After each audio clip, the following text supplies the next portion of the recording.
अस्सलाम वालेकुम स्टूडेंट्स। बेटा कैसे हैं आप लोग? बेटा हम first year chemistry chapter number 4 study कर रहे हैं। चैप्टर बेटा जो है ना चैप्टर नंबर 4, इसमें हमने लिक्विड और सॉलिड में से लिक्विड वाला पोर्शन मुकम्मल कर लिया था और हमने सॉलिड जो है बेटा वो स्टार्ट किए हुए हैं। सॉलिड्स में बेटा हमने सॉलिड का इंट्रोडक्शन, सॉलिड की टाइप्स और उनकी प्रॉपर्टीज हमने स्टडी कर ली हैं। आज का हमारा बेटा जो टॉपिक है वो है क्रिस्टल लैटिस। क्रिस्टल लैटिस हमारा बेटा आज का जो टॉपिक है। आप लोग बेटा एक बात जानते हैं कि जो सॉलिड होते हैं, क्रिस्टलाइन सॉलिड, उनको हम साथ लेके चल रहे हैं, उनको हम स्टडी कर रहे हैं। क्रिस्टलाइन सॉलिड बेटा जो होते हैं इनमें पार्टिकल्स की खास अरेंजमेंट होती है, ये बात हम जानते हैं, इनकी डेफिनेशन में भी हमने पढ़ा है। क्रिस्टलाइन सॉलिड बेटा जो होते हैं उनकी क्रिस्टल्स होती हैं, और क्रिस्टल किस चीज से बनी होती है? क्रिस्टल्स बेटा बनी होती है एटम से या आयन से या फिर मॉलिक्यूल से। ये डिपेंड करता है कि वो सॉलिड कौन सा है। सॉलिड बेटे एलिमेंट हो सकता है, वो कोई आयनिक कंपाउंड हो सकता है या वो कोई कोवलेंट कंपाउंड भी हो सकता है। तो अगर वो बेटा कोई एलिमेंट है तो उसके पार्टिकल जो होंगे वो एटम्स होंगे, और अगर वो कंपाउंड है कोई तो उसमें या तो वो आयनिक कंपाउंड होगा या वो कोवलेंट कंपाउंड होगा। अगर वो आयनिक कंपाउंड है तो बेटा उसमें आयंस होंगे जिनकी हम अरेंजमेंट पढ़ते हैं क्रिस्टल लैटिस के अंदर, और अगर वो कोई कोवलेंट कंपाउंड है तो उसके मॉलिक्यूल्स बेटा जो होंगे ना वो एक वेल डिफाइंड शेप में एक दूसरे के साथ अरेंज होंगे, 3 डायमेंशनल स्पेस में वो एक दूसरे के साथ अरेंज होंगे। तो बेटा अरेंजमेंट ऑफ पार्टिकल्स को हम स्टडी करने जा रहे हैं। क्रिस्टल लैटिस बेटा आपके सामने एक क्रिस्टल लैटिस जो है ना क्यूबिक क्रिस्टल का एक यूनिट सेल मैंने ड्रा किया हुआ है। अब बेटा जब हम क्रिस्टल की स्ट्रक्चर को ड्रा करते हैं तो हम एटम्स, आयंस और मॉलिक्यूल्स को एक पॉइंट से रिप्रेजेंट करते हैं। एटम, आयंस और मॉलिक्यूल्स को हम किससे रिप्रेजेंट करते हैं? पॉइंट से रिप्रेजेंट करते हैं। यहाँ पे हमने पॉइंट लगाए हुए हैं यूनिट सेल में, जो एटम्स को, आयंस को और मॉलिक्यूल को बेटा रिप्रेजेंट कर रहे होते हैं। और ये जो एटम, आयन और मॉलिक्यूल है बेटा इनकी स्पेस के अंदर एक खास पोजीशन होती है, एक खास अरेंजमेंट होती है स्पेस के अंदर। अब बेटा इन पॉइंट को हम कहते हैं लैटिस पॉइंट या फिर हम इनको कहते हैं लैटिस साइट। इन पॉइंट्स को हम क्या कहते हैं? जो पॉइंट रिप्रेजेंट कर रहे हैं एटम्स को, एक सॉलिड के एटम्स को या एक सॉलिड के आयंस को या एक सॉलिड के मॉलिक्यूल्स को, जो पॉइंट रिप्रेजेंट कर रहे हैं इनको हम कहते हैं लैटिस पॉइंट या फिर बेटा हम इनको कहते हैं लैटिस साइट। और इनकी जो अरेंजमेंट है बेटा वो हम क्रिस्टल लैटिस के अंदर स्टडी करते हैं कि ये जो लैटिस पॉइंट्स हैं वो किस तरह से रिप्रेजेंट कर रहे हैं एक सॉलिड की स्ट्रक्चर को। तो बेटा क्रिस्टल लैटिस को हम डिफाइन करते हैं, द क्रिस्टल लैटिस इज अरे ऑफ पॉइंट्स रिप्रेजेंटिंग, कि ये एक अरेंजमेंट है पॉइंट्स की जो रिप्रेजेंट किसको कर रहे हैं? एटम्स को, आयंस को या मॉलिक्यूल्स को, एक क्रिस्टल के मॉलिक्यूल्स को, जो अरेंज होते हैं एट डिफरेंट साइड्स इन 3 डायमेंशनल स्पेस। के 3 डायमेंशनल स्पेस में डिफरेंट साइड्स के ऊपर, डिफरेंट पोजीशन के ऊपर बेटा जो अरेंज होते हैं एक क्रिस्टल के मॉलिक्यूल्स या आयंस या एटम्स, उनको रिप्रेजेंट करने वाले जो पॉइंट्स हैं उनकी अरेंजमेंट को बेटा that is called crystal lattice. A crystal lattice is अरे ऑफ पॉइंट्स रिप्रेजेंटिंग, वो पॉइंट जो रिप्रेजेंट कर रहे हैं एटम्स को, आयंस को या मॉलिक्यूल को, एक क्रिस्टल के मॉलिक्यूल को जो पॉइंट रिप्रेजेंट कर रहे हैं, एक क्रिस्टल में मौजूद आयंस को जो पॉइंट रिप्रेजेंट कर रहे हैं, एक क्रिस्टल में मौजूद एटम्स को जो पॉइंट रिप्रेजेंट कर रहे होते हैं, एक क्रिस्टल में मौजूद मॉलिक्यूल्स, एटम या आयंस की अरेंजमेंट को जो पॉइंट रिप्रेजेंट कर रहे होते हैं डिफरेंट साइड्स में 3 डायमेंशनल स्पेस के अंदर, उनकी अरेंजमेंट को बेटा हम कहते हैं क्रिस्टल लैटिस। हम ये कह सकते हैं कि क्रिस्टल लैटिस किसी भी सॉलिड की स्ट्रक्चर को ड्रा करने के लिए 3 डायमेंशनल स्ट्रक्चर होती है बेटा क्रिस्टलाइन सॉलिड की, जिसमें क्रिस्टलाइन सॉलिड के पार्टिकल जो हैं वो वेल ऑर्डर्ड जो है वो ज्योमेट्री में एक दूसरे के साथ एक खास पैटर्न में अरेंज होते हैं। तो अब हम क्या करते हैं? हम हर क्रिस्टल की स्ट्रक्चर को स्टडी करने के लिए बेटा उसके एटम्स को या आयन को या मॉलिक्यूल्स को हम डॉट से या पॉइंट से ड्रा करते हैं, और लाइंस लगा के हम उनके दरमियान में बॉन्डिंग शो करते हैं, और हम उस स्ट्रक्चर को 3 डायमेंशनल अरेंजमेंट को पॉइंट्स लगा के स्टडी करते हैं। तो हम कहते हैं कि वो हमारे पास क्रिस्टल लैटिस बन गई है। क्या बन गई है? Crystal lattice. कि that is the crystal lattice क्या है, that is the array of points representing atoms, ions और molecules of a crystal arranged at different sides in three dimensional space. तो थ्री डायमेंशनल स्पेस में एक crystal के molecule, ions और atoms की जो अरेंजमेंट है बेटा उनको हम पॉइंट्स के लगा के स्टडी करते हैं, that is called a crystal lattice. ये क्रिस्टल लैटिस है, एक स्ट्रक्चर जिसको हम क्रिस्टल लैटिस कहते हैं। नेक्स्ट बेटा हमारे पास यूनिट सेल है। यूनिट सेल बेटा जो होता है ना वो क्रिस्टल लैटिस का एक खास सिंपलेस्ट यूनिट होता है जो पूरी क्रिस्टल की खूबियां रखता है।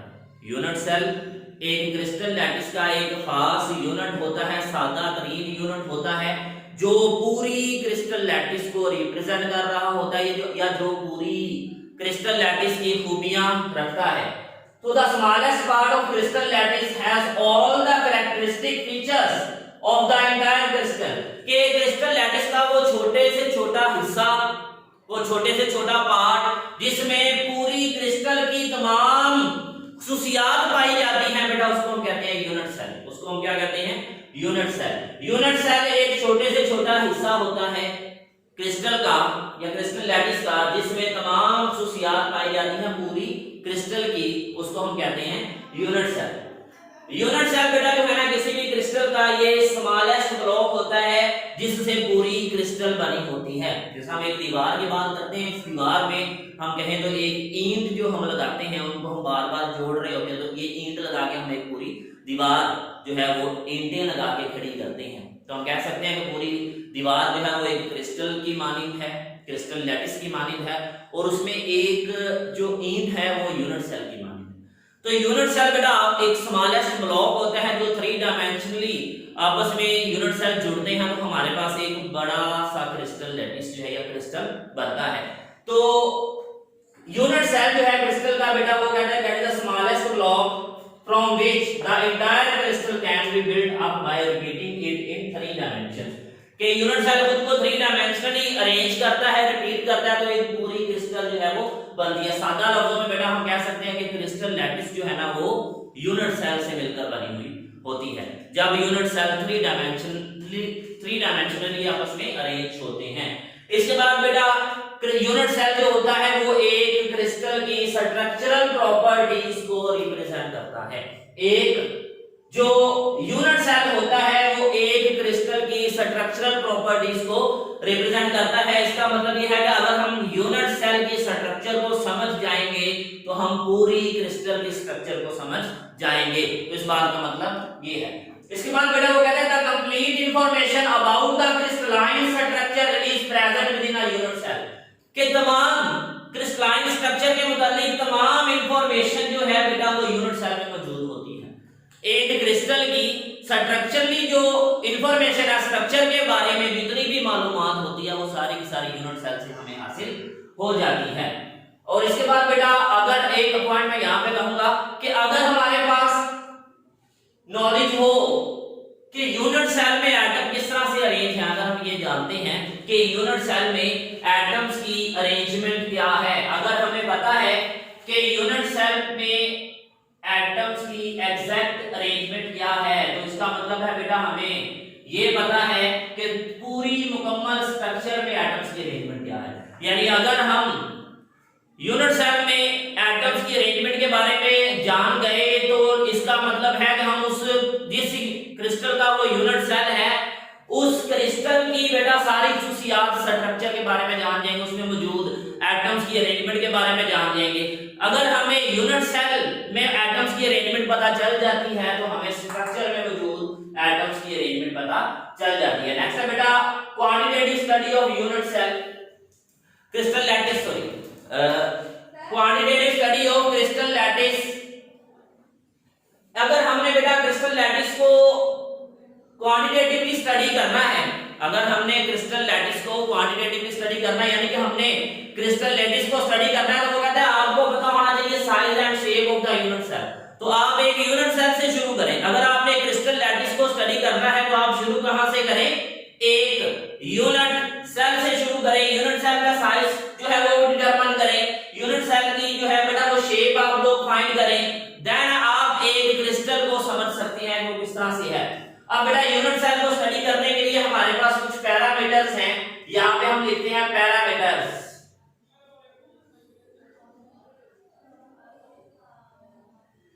Parameters to study unit cell, कि अगर हमने यूनिट सेल को बेटा स्टडी करना है तो हमारे पास कुछ पैरामीटर्स होते हैं यूनिट सेल को स्टडी करने के लिए। उसमें जो पहला बेटा वो पैरामीटर है वो है यूनिट सेल लेंथ। तीन बेटा हमारे पास यूनिट सेल लेंथ होती है, तीन हमारे पास क्या होती है यूनिट सेल लेंथ होती है। तीन यूनिट सेल लेंथ होती है ए बी और सी, और तीन यूनिट सेल एंगल्स होते हैं अल्फा बीटा और गामा। बेटा आपके सामने मैंने एक यूनिट सेल ड्रा किया है, ये बेटा क्या है, that is the unit cell of cubic crystal. Unit cell of cubic crystal, cubic crystal का बेटा ये यूनिट सेल है। Cubic crystal lattice cubic structure वाले जो क्रिस्टल होती है बेटा उसका ये यूनिट सेल है। इसको हमने ड्रा किया, ये क्यूब शेप का है बेटा। अब इसमें हमने बेटा तीन एक्सिस के अलोंग थ्री डायमेंशनली बेटा इसको स्टडी करना है, तो हमने कह दिया ये जो लाइन है ये एक्स एक्सिस के अलोंग है, ये जो लाइन है ये वाई एक्सिस के अलोंग है, और ये जो लाइन है ये जी एक्सिस के अलोंग है। यानी ये इस तरह से है, ये एक्स एक्सिस के अलोंग आ गई, ये पेंसिल हमारे पास एक्स एक्सिस के अलोंग आ गई, और ये हमारे पास वाई एक्सिस आ गया। तो ये बेटा इस तरह से हमारे पास जो है ना वो जी एक्सिस के अलोंग आ गया, यानी X axis Y axis, X axis Y axis और जी एक्सिस, ये हमारे पास तीन एक्सिस आ गए, एक्स एक्सिस वाई एक्सिस और जी एक्सिस, ये तीन हमारे पास एक्सिस आ जाएंगे। अब बेटा एक्स वाई और जी ये तीनों एक्सिस हमारे पास आ गए। अब इन तीनों एक्सिस की जो लेंथ होगी बेटा वो ए बी और सी होंगी। एक्स एक्सिस की लेंथ को आप कहेंगे ए, वाई एक्सिस की लेंथ को आप कहेंगे बी, और जी एक्सिस की लेंथ को आप कहेंगे सी। यानी कि हमारे पास ये अरेंजमेंट है थ्री डायमेंशनली, का मतलब है एक्स वाई और जी के अलोंग। तो ये एक्स है, इसकी लेंथ बेटा जो होगी यूनिट सेल में एक्स एक्सिस की जो लेंथ होगी हमारे पास वो होगी ए, वाई एक्सिस की लेंथ होगी बी, जी एक्सिस की लेंथ होगी सी।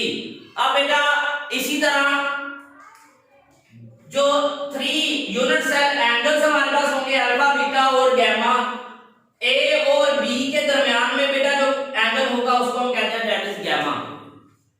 इसी तरह सी और ए के दरमियान में बेटा जो एंगल होगा उसको हम कहेंगे बीटा, और बी और सी के दरमियान में जो एंगल होगा इसको हम कहेंगे अल्फा। बेटा अगर हमें ये तीन पैरामीटर लेंथ वाले यूनिट सेल लेंथ तीनों पता हो, और अगर हमें तीनों के तीनों यूनिट सेल एंगल्स पता हो, अगर हमें एक्स वाई और जी के अलोंग ए बी और सी ये तीनों लेंथ्स पता हो, और अगर हमें तीन यूनिट सेल एंगल पता हो, तो हम एक यूनिट सेल की जो है वो स्ट्रक्चर ड्रा कर सकते हैं। हम एक यूनिट सेल की स्ट्रक्चर ड्रा कर सकते हैं, और उस यूनिट सेल से बेटा हम एक क्रिस्टल की स्ट्रक्चर ड्रा कर सकते हैं। तो बेटा एक बहुत ज्यादा अहम शॉर्ट क्वेश्चन हमारे पास आ रहा है, that is very important short question. What are crystallographic elements? What are crystallographic elements? बेटा the six parameters, three unit cell length A B और सी, जिसको हमने अभी लिखा कि तीन यूनिट सेल की लेंथ होती है एक्स के अलोंग, वाई के अलोंग और बी जी एक्सिस के अलोंग। एक्स एक्सिस के अलोंग जो यूनिट सेल लेंथ होती है वो ए होती है, वाई एक्सिस के अलोंग जो यूनिट सेल लेंथ होती है वो बी होती है, और जी एक्सिस के अलोंग जो यूनिट सेल लेंथ होती है बेटा वो सी होती है। और तीन unit cell angles alpha beta और गामा, ये छह पैरामीटर बनते हैं। तीन यूनिट सेल लेंथ हो गई, तीन यूनिट सेल के एंगल्स हो गए, ये छह पैरामीटर बनते हैं। तो फिर हम एक यूनिट सेल की इन छह पैरामीटर्स को जान के हम यूनिट सेल को इसकी स्ट्रक्चर को पढ़ सकते हैं।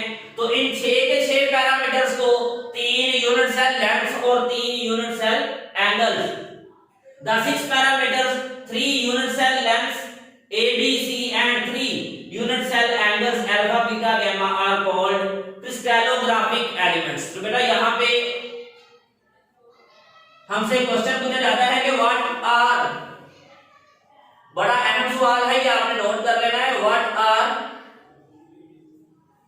Crystallographic elements, what are crystallographic elements, what are crystallographic elements. बेटा ये क्वेश्चन आपने जो है ना वो नोट कर लेना है कि व्हाट आर क्रिस्टलोग्राफिक एलिमेंट्स, और इसका आंसर जो है बेटा वो मैंने आपसे डिस्कस कर लिया है, व्हाट आर क्रिस्टलोग्राफिक एलिमेंट्स, और इसका आंसर जो है बेटा वो ये है। The 6 parameters, 3 unit cell lengths A, B and C and 3 unit cell angles, कि जो हम यूनिट सेल के स्ट्रक्चर को फाइंड करने के लिए 3 लेंथ्स A, B और C और 3 यूनिट सेल एंगल्स हमारे पास होते हैं अल्फा, बीटा और गामा, जिनको हमने इस स्ट्रक्चर में स्टडी कर लिया क्यूबिक स्ट्रक्चर में कि ये कैसे कैसे होते हैं। तो इनको बेटा हम कहते हैं क्रिस्टलोग्राफिक एलिमेंट्स। तो ये 6 एलिमेंट्स जो है ना बेटा पैरामीटर्स जो है इनको आपने याद रखना है। दीस आर क्रिस्टलोग्राफिक एलिमेंट्स की अगर हमने एक क्रिस्टल ड्रा करनी है तो उसके लिए हमें ये 6 पैरामीटर पता होने चाहिए। तो ये था बेटा यूनिट सेल। नेक्स्ट हमारे पास टॉपिक है बेटा वो क्लासिफिकेशन ऑफ क्रिस्टल लैटिस, वो इंशाल्लाह नेक्स्ट पढ़ेंगे। तब तक के लिए इजाजत चाहूंगा बेटा, अल्लाह हाफिज।